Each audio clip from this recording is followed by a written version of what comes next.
Na sednici vlade Srbije, premijer Miloš Vučević pozvao je predsjednika Aleksandra Vučića da informiše članove vlade o predstojećem putu u Brisel na samit Evropske unije i Zapadnog Balkana, kao i o aktualnim reformama i situaciji u zemlji, uključujući dešavanja na Kosovu i Metohiji.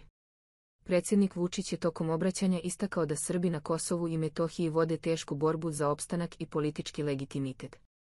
Prema njegovim rečima, vlasti u Prištini, pod vođstvom Aljbina Kurtija, imaju jasan politički cilj da Srbe proglase krivim bez materijalnih dokaza. Cilj im je da zabrane Srpskoj listi učešće na izborima. Sve to se dešava u danima kada odlazi aktualna američka administracija, rekao je Vučić. O studentskim protestima. Predsjednik je izrazio zadovoljstvo zbog dogovora sa legitimnim predstavnicima studenata i istakao da su svi njihovi zahtevi ispunjeni. Znamo mi o čemu se ovdje radi. Moj predlog je da ništa ne radite, pustite ih da blokiraju fakultete. Meni je žao studenata koji žele da uče, ali neće biti narušavanja autonomije univerziteta, rekao je Vučić. Pripreme za ekonomske izazove i evropske integracije. Govoreći o evropskim integracijama, Vučić je najavio da će Srbija otvoriti novi klaster krajem januara ili početkom februara. To je važna stvar, ali nas očekuje mnogo posla u svim sferama društva, rekao je on. Predsjednik je ukazao na potrebu priprema za moguće sankcije koje će Sjedinjene Američke Države uvesti kompaniji Naftna industrija Srbije. Formirajte širi tim i pripremite se za ogroman ekonomski izazov, poručio je Vučić članovima vlade.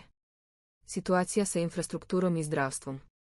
Vučić je podvukao važnost dovršetka infrastrukturnih projekata, posebno putnih pravaca, i pozvao ministra zdravlja Zlatibora Lončara da javnosti podnese izveštaj o listama čekanja u zdravstvenim ustanovama. Kritika o izvođenju maloletnika iz škola. Vučić je oštro kritikovao izvođenje maloletne dece iz škola tokom protesta. Za mene je skandalozno da svi ćutite. Roditelji imaju pravo da odlučuju o svojoj deci, a nastavnici to ne smeju raditi. Ko ste vi da vodite bilo čije dete na ulicu? Studenti mogu da rade šta hoće, ali dete od 15 godina se ne pita, izjavio je Vučić. Sednica vlade održana je u Palati Srbija sa početkom u 13 časova. Pratite Press Mania i budite uvek u toku sa najnovijim vestima iz Srbije, regiona i sveta. Ako vas interesuju politička dešavanja, aktuelnosti i analize, pridružite se našoj zajednici.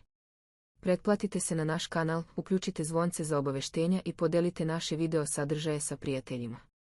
Vaša podrška nam znači, zajedno širimo istinu i pravovremene informacije.